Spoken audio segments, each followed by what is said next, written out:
Welcome to You Are Not Alone. This is a safe place to explore all things spiritual and beyond. I am spiritual medium Erika Gabriel. Hello, beautiful You Are Not Alone podcast family. How is everyone? I am so happy to be recording this podcast today. This is so fun. And that's why I love this podcast, because it is so much fun. I was actually thinking as I went into this year, just how people say, choose to do the things that are actually fun, right? Which I know sounds so unrealistic. It's like, yeah, that sounds great. It's really fun to sit on a beach, but I can't do that all day, right? We know that. But it's like if you're choosing things to focus on, right? And focus on whether it's in your work or your personal life, like, is there things that you can walk towards that feel really positive and really fun, you know? So as I was going into this year, I was thinking, what is really fun? What do I enjoy doing a lot? And I was thinking about career-wise. I have my hands in a lot of different pots, with teaching courses and workshops and things like that. I'm like, what is really fun? And I thought, oh, the podcast is really fun. And it's not that I don't take it seriously, but I enjoy it so much. I allow it to be a joyful thing. I don't put pressure on the podcast, and it's joyful for me to be here with you guys and to do this. And then in response, you guys write me like, I love your podcast. I shared it with a friend, or, I'm enjoying, or I'm learning, or it's assisting me in some way. So that's just awesome. The whole exchange is really cool, and it's really fun. And I'm having fun doing this episode for you today. And part of the reason also is because I put out, I guess this was yesterday, literally, I put out something on Instagram that was like, ask me a question and I'll answer it on the podcast. It's kind of like the American Music Awards that were just on. I didn't watch them, but it's like, whoever gets voted a winner is because the audience votes for them, or the fans or whatever. And so I'm just laughing because this is like the audience, you guys, the listeners podcast. This one's for you, because these are your questions. These are your thoughts. These are the things that you guys are thinking about or want to know about. And so what I did was I just took screenshots. So the way that Instagram works, and some of you guys already know this, but if you put like a question and people write in the box, then you get kind of lists of questions. And so I just took screenshots of those lists, kind of on the back end of Instagram, like, because it's my account. So on the back end, I could see lists of questions. And so I just screenshotted them. And I started looking through them. I'm like, these are amazing questions. I'm just going to screenshot them, put them on my phone, and I want to answer them like live. Like it's a hot mic. It's hot. It's on. I want to answer these questions live, in the sense that I haven't pre-planned anything. And then I was laughing. I was thinking about this podcast, and I was like, yeah, it's going to be real unpolished. You know what I mean? I'm just going to be on the spot answering these questions. And then I was laughing. I'm like, yeah, because I'm so fucking polished every other podcast. Everything else is very polished about me. Ha ha ha. So this is basically like every other podcast, not super polished, me being my total self. But let's see. I want to kind of pull them up. So I'm actively, if you're watching me on YouTube right now, by the way, guys, join my YouTube. You can watch all these podcasts. If you don't want to just listen to them, you can watch me. It's just me. It's me and my face in my office, but I'm waving at you right now, YouTube. So if you're watching, hello, YouTube world. And while I'm pulling up these pictures, I'm going to ask you guys to rate this podcast. Go to Apple Podcasts or Spotify or wherever you're listening to this. Give me stars, however much you like. I think there's 5 stars. So, if you like me, give me 5 stars. If you don't, then don't star me at all. And you can leave a comment or review, which helps people that are looking for a spiritual podcast. If you leave a review, then they'll read your review and they'll be like, oh, I want to try this one. So those things help me keep going. So please rate this podcast, share it, comment on it, etc. And I so greatly appreciate it, because then it keeps the good times rolling over here. Okay, cool. So let me look through my screenshots. Again, I don't have anything planned, so you may have to bear with me for this very unpolished episode. Okay, good. So let's see. Okay, so I'm just going to start reading. I wonder if you could set up a thing where we could, quote, buy you a cup of coffee or give back to you. Oh my God, you're so nice. Thank you. I love you. Stay tuned. I mean, that is so nice. You do not have to give back to me. If you want to give back to me, rate the podcast. You know what I mean? Share the podcast, take a course, or just keep being you and being an amazing part of this community. You're so nice to even say that. Just your positive energy and being a part of the You Are Not Alone community, or the Instagram community. It's such a positive vibe. So I can tell that you're part of that and you're contributing to a positive vibe. So thank you so, so much. And what a beautiful question. Um, good. So okay, next question. Let me just tell you how many pages I have. 1, 2, 3, 4, 5, 6, 7, 8, 9. Okay, so there's 9 screenshots with, a bunch of questions on each. So let me just go through here a little bit.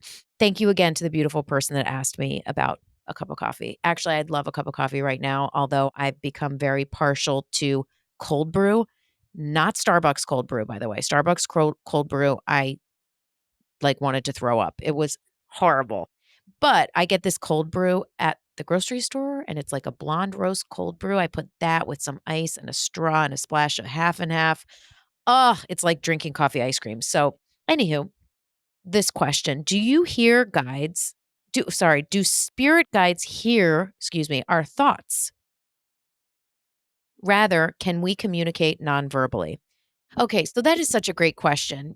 I think you can develop your mode of communication with your spirit guides in any way that you want, right? So, if you want to work with your guides through signs, then establish that relationship.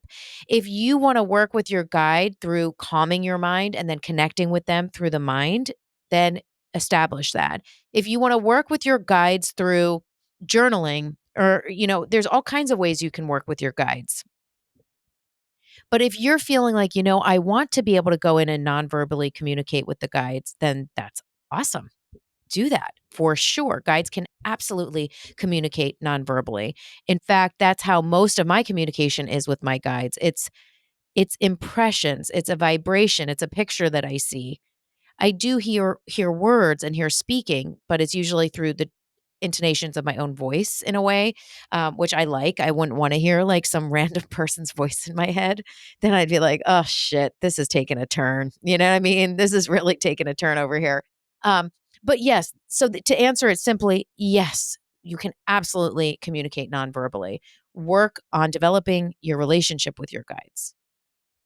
Okay. Work on developing your relationship. Speaking of, I have a workshop. It's 3 hours. It's on my website. You can get it today. It's all about, connecting with your guides. I have a longer course, but that's a great one. So, yes, you can absolutely connect with your guides non-verbally. Okay. Next question. Why don't we remember past lives? Wouldn't that be helpful in us growing in each life?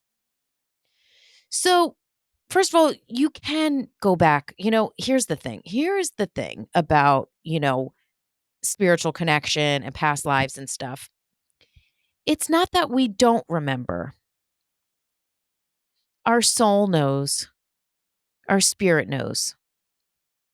And our current state, like as Erika, as this person, she may not know, like cognitively, I think that's the right word. If not, I apologize. But she may not quite know today, oh, yeah, my name was Jan and I was a freaking Egyptian queen. You know what I mean? I may not have that recollect in my current incarnation awareness, but the soul does know. And the soul has chosen to come back as Erika for a reason. And the soul is working towards these things. And the soul has put things in my path to remedy those, karmically move on from those, build upon those lives, whatever it may be. So we do have a knowingness for sure. There is a deep knowingness there in our souls. If you want your mind, like me as Erika, to say I was Jan, a Egyptian queen, why I came up with the name Jan, I don't know, guys. I don't know. But then you have to tune in to that vibration Then you have to learn how to access your Akashic records, access higher wisdom within your own soul. These things, we want these things to be like easy, like, oh, I was Jan, and they may be for some of you, but some of these things must be allowed, uncovered, developed. It's not just as simple as here's who I was. So we know we have a knowingness. Now, some lives we aren't we aren't supposed to remember, right? It's like we are, in series of repetitive karmic patterns, and we must find it within ourselves to break them. And if someone just says, hey, so you did all of this before in a past life, and if you just tell that person to fuck off, then you've won. And then we're like, oh, sweet, fuck off. And then we didn't really do it. You know what I mean? It's kind of like, I used to cheat on tests at school. Did you guys or just me? Anyway, I wasn't good at school. I had a lot of issues with school. And so, but I was very charismatic, very convincing, charming. No, I'm just kidding. But I would tell people like, okay, you tell me this and I'll give you my whatever. I don't know what I would do, barter for information for tests or whatever. Meet me at the water fountain after the second period because you take it second period, I take it third, and you can give me some tips. I mean, why people agree to this, I don't know. I was not a bully. I was many things, but I was not a bully. But people would agree to this. I'm so ashamed. I hope my mom doesn't listen to this one, guys. This is bad. This is derailing. This is completely fucking going awry. I told you this one was going to be unpolished. I don't know if this is unpolished or unhinged, but yes, I cheated on tests. Ah. Anyway, but the point is that I would write down the right answer that the person would tell me, and then I still didn't learn it. And I would still have to go back and learn that information so I could take the next test. So to sometimes just be given something, it's like, okay, well, you still have to go and learn it. Does that make sense? Do you guys like that I just spiraled into personal shame? Good. Oh, wow. How can I help my husband when he has fear of the dark forces that he feels he is pulled by? Oh my goodness. Yeah, I mean, listen, that's a very, very dynamic conversation because you're talking about dark forces, which is in some way like supernatural, right? And then you're talking about dark forces that he is pulled by. So I don't know, and I'm not putting this on you, but I don't know if you feel like he's pulled by dark forces. He has addiction issues. He's pulled by dark forces within himself and he cheats. He's pulled by dark forces within himself and he feels terrible about himself. Is he pulled by dark forces that makes him lack confidence and self-love? Like what kind of dark forces are we looking at here, right? Or are we talking dark forces like spirits and demons and negative energy? The word dark forces sparks a couple questions in response. So there's a couple things that I can answer this without having any feedback from you. The first thing I would say when I first read this was, there is always going to be dark forces, always. It is the balance of the universe. It is yin and yang. Day goes to night and night goes to day. There is darkness. And there are many, many ways to move on from that. But for you, I want you to know that you're not responsible for your husband not being pulled down from dark forces. Okay. If you start taking responsibility for him to not go dark, that's going to be fruitless because ultimately he's going to have to find it within himself and you can wear yourself out completely. It doesn't mean that you're abandoning him. You should love him and be there for him, stick by him, all the things that you feel that you want, right?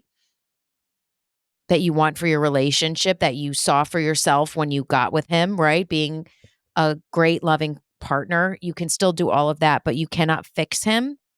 So just know that. I think in terms of dark forces, assist him in understanding that, yes, there are dark forces, but the light is so much brighter.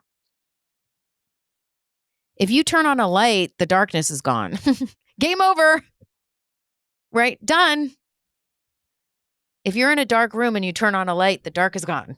Like it's very simple, right? So the idea is to continue to inspire him to see light, to know that there's light within his own spirit, that the whole world is revolving around light and love, and that he doesn't have to be stuck in the darkness, that there's always light. And if you're in a dark room, look for the seams at the door. Where is the light coming from? Where's a peephole that I can go and rip open so I can delve myself and dive into the light and delve into the light? Fearing dark forces is also fearing darkness within your own self. And so your husband is really on a journey of self exploration. He's afraid to look deeper into himself. He's scared to look within. And so he blames these, quote, dark forces that are pulling him down. But it's really his own self, his own fear. That is what's pulling him down. It's his own fear, not some demon, right? If he can go in and meet himself and see that he has so much light, he will begin to delve into that light. It's like addictive. Once you feel that connection to God, once you feel that light within your soul, you're like, yum, I want more of that. I want to talk to other people that see that in me and I see that in them. I want to make decisions that engage more in that light and that yumminess and that brightness in my soul. I want to feed my body foods that align with that brightness and soul. I want to speak words about others that align with that brightness in my soul. You want to delve more into it. It becomes addictive in your life. Nothing is pulling him down. That is for him to look into his own heart and ride out on the light in his own soul and know that there's so much more light in him, through him, around him than darkness.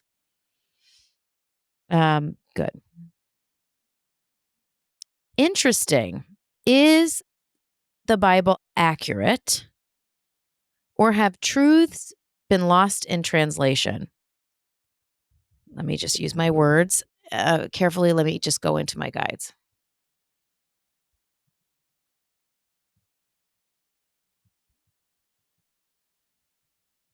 Hmm. Um, I got, is the Bible accurate? Yes, in some ways.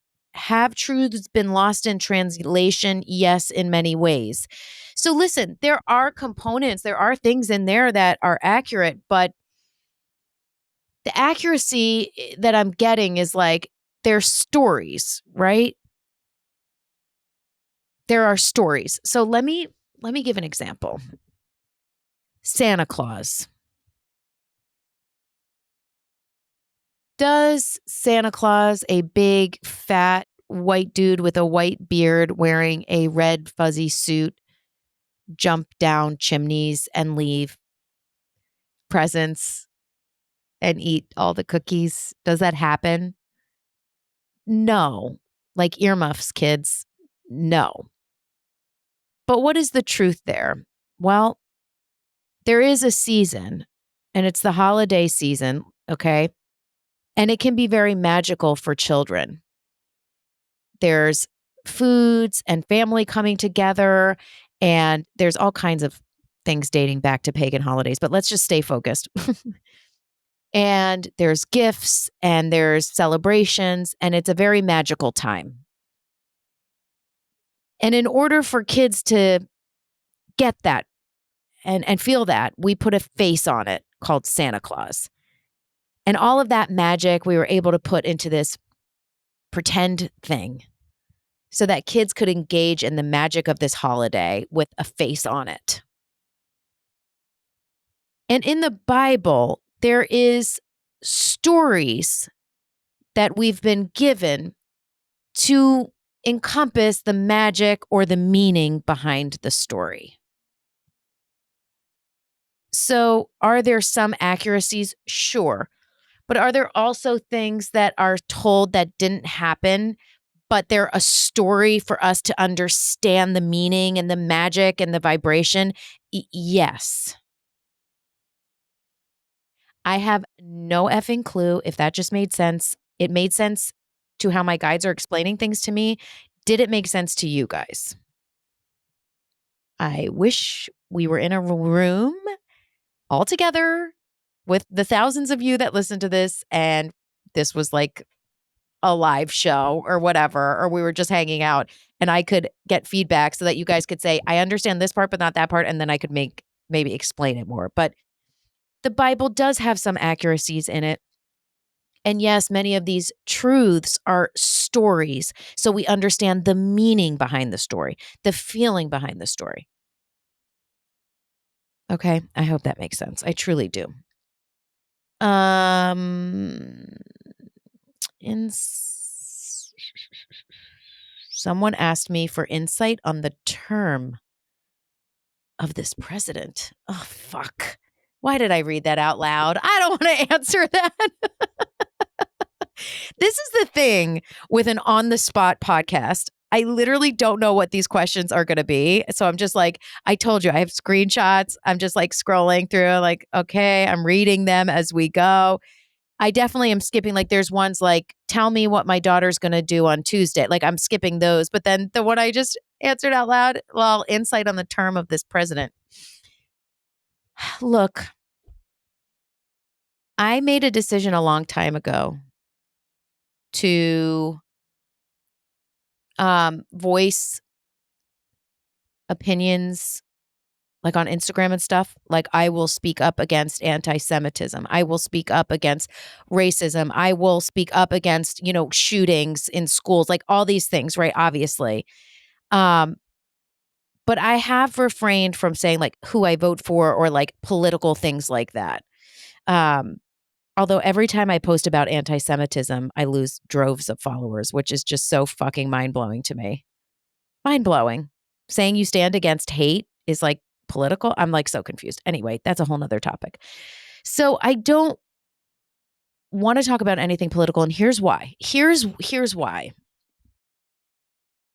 Because spirit and connecting with spirit and God and self-love and female empowerment or male empowerment, both, and learning how to connect with your guides and learning how to connect with your loved ones, that is for everybody. Spiritual medium Erika does not care who you voted for. I don't care.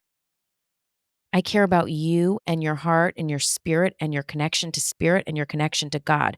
That's my special mission here. Not to tell anyone what Erika Gabriel thinks of politics. If you're my friend and we know each other like friends, we go to coffee, I'll tell you everything. I'm a freaking open book. But spiritual medium Erika is here on a different mission. So I just want to put that out there. I have no desire for those types of political talk. And when this question came up, it said insight on this term of this president, on the term of this president. And I did hear mass chaos. Okay. A lot of chaos. Again, not saying anything about the president. I'm just saying there is much, much chaos. Now, part of chaos sometimes shakes up things that need to be shaken up, things that have been sitting, laying dormant and has to get shaken up so that it can be healed or moved through. And chaos also means a lot of chaos, which is not good. All right. So this is a very chaotic time in our history as humans. Mass chaos. And sometimes a shakeup can bring things to the surface that need to be brought to the surface. And sometimes chaos does that. It doesn't mean the chaos is good, guys. It's not what I'm saying. But I'm saying chaos can really get things shooken up that need to be shaken up. But also in chaos, there's a lot of trauma. So I will answer you with the words chaos. Do I think that every president in history has done horrible things and good things? Yeah. And I get that confirmed by spirit. Light and dark. What have we been talking about on this podcast? And again, I'm not commenting on my political positioning. But if you come over for coffee, I'll tell you everything you want to know. Okay. So I have two people. Let's see, it was on the last slide. So, on one it says I'm opening up and leaning into my mediumship skills. Any tips? And then on this screenshot, there's another person that says, how can you develop psychic abilities on your own? Um, cool. So, yeah, I mean, waking up mediumship gifts or waking up psychic gifts is such an individualized journey and such an individualized path. Um, in a blanket answer like this, it really is about tuning into your own vibration first, getting grounded within your own spirit first, getting grounded in the earth element first. Because let me tell you, when you start going into mediumship or you start going into psychic energy, shit can get cray. You know what I mean? It's like I'm in a tornado right now. And you have to be able to know what it feels like to get your feet firmly planted on the ground. Who am I? What do I stand for? What are my values? What do my guides sound like? What does a loved one who's crossed over sound like? What are these images that I'm seeing? You must practice and find a way to be grounded within your own spirit. So when other information starts to come in, you are not bowled over by it like a tornado, that you are grounded and you are able to decipher the messages that you're getting in a clear, healthy, and safe way that you plan on delivering to others. It's a big responsibility. So get right with yourself and align yourself with grounded energy. I hope that serves you. Interestingly enough, I am working on a mentorship program. It's taken a very long time because this is not for the faint of heart, in the sense that this is, if you really want to be mentored towards mediumship and psychic abilities, this is a big devotion. And I am making sure it's a massive devotion from me as well. Because this would be, I've been mentored by Erika Gabriel, and I want to make sure I honor you on the highest level. So this would be a big, investment in your spirit, what you really want, that you really want to open as a medium, or uh, open as an intuitive or a psychic medium. It would be a big devotion for you to take on this mentorship and me to do it, but it would be awesome. It would be freaking awesome. Definitely life changing for those that are looking into developing their mediumship and psychic abilities. So I am working on it. I'm working on it. And I would only take on like 6 people. So I'd have to, like, I know this sounds weird, but we'd have to connect beforehand so that I make sure I was the right person for you. But that's a whole nother topic. Okay. So this person is saying that they have made so much progress in their life health-wise with meditation, but the exception of sleep. So they're having trouble sleeping. Okay, here's what I got. So they're saying they've done so well with their health and they're in meditation and they're feeling so much better, but it's the exception of sleep. Okay, so they're saying, but they aren't able to get good sleep. So I got that your health was good, and I got that your meditation was good because it's cooling the mind and it's calming it down. But you have so much rumbling under the surface. You have so much, like, when there's like going to be an earthquake, there's tectonic plates that are kind of rubbing against each other and it's creating tension. That's like you. There's like a lot under there, like, happening. So your guides want you to write and to journal and to dance and to sweat. We need to start to move some of that heat out of the body. Because you're cooling it down with meditation, which you should, please continue to meditate.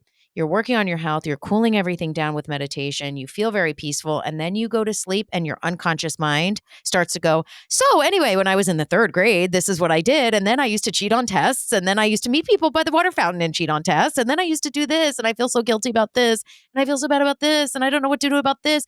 The mind is not getting cooled, right? The meditation is wonderful, and it's actually expanding your consciousness in the most amazing way. But there is many things that you're trying to process that you're not processing. Write them down, move your body, dance, sing, move. Get some of the energy through the body so that when you go to sleep, you're truly ready to have some peace there. I hope that makes sense. Thank you so much for that awesome question. Okay, let me scroll. I'm scrolling. I'm scrolling. Let's see. When does the soul of a baby enter the body? Is it different for each child? Yes, it is different for each child. And, if you're a sensitive mom, you can feel when the soul jumps in. It'll be like a swoosh, a tingle, a stingle of something. And you're just like, oh my God, I feel so different. And that is the soul kind of jumping in at that time. It can be very early, it can be right before birth, but you will know for sure. Oh my God, I love this person. Why are spiritual awakenings so terrible? Man, they are, aren't they? I mean, I have been doing this a long time. I've read for thousands of people all over the world. And spiritual awakenings are very painful and very scary. It's when you're growing, it's when you're saying, wow, the paradigm or this box that my life is, or these ideas or these old thoughts or thought patterns or beliefs no longer serve me. Or you're like, I'm starting to see through the veil and I see how impermanent everything is. And I am connecting with God and that feels amazing. So what the fuck is this life? You are saying I no longer am comfortable in this groove anymore. I want to expand. I want to grow. I'm seeing things for the first time in a different way. And then you go, holy crap, what does that mean? And you freak. What am I supposed to do? Where am I supposed to go? What does this mean? Am I about to blow up my life? Does God love me? God does love me. I feel God. It's amazing, but it's scary. Oh my gosh, I can hear voices. Like it could be a myriad of things, but it means that your present is going like, this is no longer serving me. This doesn't fit anymore. I need to expand. And that can be very, very uncomfortable. So my advice to you is get yourself in the present moment. Come back. You're okay. Let things unfold at the time that is healthy for you, your mind, your body, your spirit to process. One step at a time. Get yourself in the present moment. You're okay. You're just growing. You're waking up and you're expanding and you're going to be okay. Thank you for that beautiful question. Okay. I'm going to do like two more here, people. You guys sent me so many wonderful questions. Thank you so much. I know there's so many more. You know what? This is a very personal question. Someone said, should we move back to Texas? And I don't answer questions like that usually, but if you're listening, should we move back to Texas? Not right now. It's the timing is off, and you know it is. That's why you're asking. The timing isn't right. Okay. Someone was asking, they're asking, hold on one second. I know there's like dead air here, so I apologize for that, but I just need to take a minute um, so that I make sure I answer the question that will serve the highest amount of people on here and that your guides want you to hear today. How do I cleanse a house of dark energy? Ooh, spooky. No, I'm just kidding. I used to do house clearings. You guys know that, right? We've talked about that I used to do house clearings. I would go into other people's homes and clear their houses. Like I would drive, like someone would call me and they'd be like, hey, I live here. And I'm like, oh, that's a 55-minute drive. Here I come with my sage. Here I come with my candle and my sage. And I would like drive out and do like full house clearings. I don't do that anymore. One, because I don't go to people's homes. I only work with Zoom. And two, I don't like it. Like at some point, I was like, what am I doing? I need to teach people how to clear their own home. I don't live here. They do. They're their own incredible, powerful powerhouse spirit. Let me teach them how to do it. Um, so, you know, I don't know what dark energy means to you. I think it's just such a blanket thing, dark energy. Is it energy because you and your husband fight a lot and it's your energy that's ruminating in the house? Is it dark energy because you've seen figures? Is it dark energy you get chills when you walk in somewhere? Is it dark energy because of your own pain and sadness in that home? I don't know. I think let's not feed into the dark energy. So, meaning feeding into a dark energy is saying, like, holy shit, this is so scary.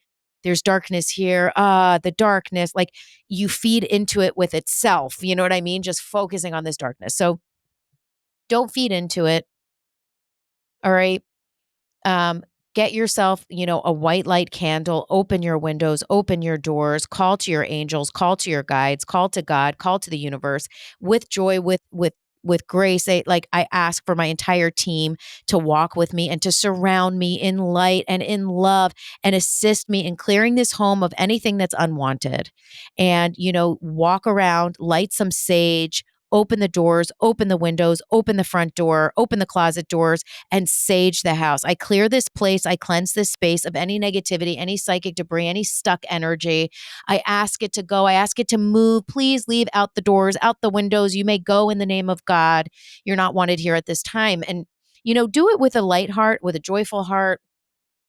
Don't do it with fear. Walk through your entire home, top to bottom, sage, say mantras, say prayers. This is our beautiful, safe space. I ask that anything doesn't belong here simply goes out the doors and windows with ease in the name of peace, and say, in the name, and you can say God. I ask that God assist me in relieving and kind of moving this energy through the home.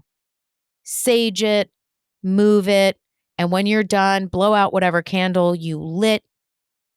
Close up your doors, and I want you to sit down and ask your angels to assist you in sealing the house in a white light sacred bubble so that any negativity will simply bounce off your space. Sage the house, clear the house, love the house. Make sure you clean it. So before I sage, I like to clean, bleach your bathroom, pick up dirty clothes, do some laundry, put some fresh flowers in there, light a candle, freshen up the home, clean it, clean out any clutter. Then you open everything up, sage it, call in your guides, and give it some really good, new, delicious, bright, yummy energy. There are so many more beautiful questions. I am so grateful to you guys. You guys did this. You guys created this podcast. Did you like it? A lot of you are like, we just like hearing you talk about mediumship. We just want you to talk. You can have guests or not. They're great, but we just want to hear you talk about mediumship. It's so nice. So I hope you guys liked this episode. Thank you for your questions. You created this podcast. This is your American Music Awards. You created your own podcast. American Music Awards were in the ether. You know what I mean? They were just in the world. Anyway, so that popped up. But I hope everyone is doing well. I hope you enjoyed this podcast. Please, please rate my podcast. Leave me a comment. If you're interested in any of my workshops, you can go to erikagabriel.com, click on courses, and you can do a workshop. You could take one right now. There's what do I have on there? I have my big course, The Way, and then I have a workshop that's 3 hours. I have another workshop I'm putting up as well. But stay in touch with me. If you want a reading, email info@erikagabriel.com, and Jenna will send you out some dates. And I love you. Thank you for listening. Lots more to come. God bless you guys. And honestly, guys, if you didn't like anything, if you take nothing else away from this podcast, just take with you that truly, truly, without a doubt, you are not alone. God bless everybody. Be well and take good care.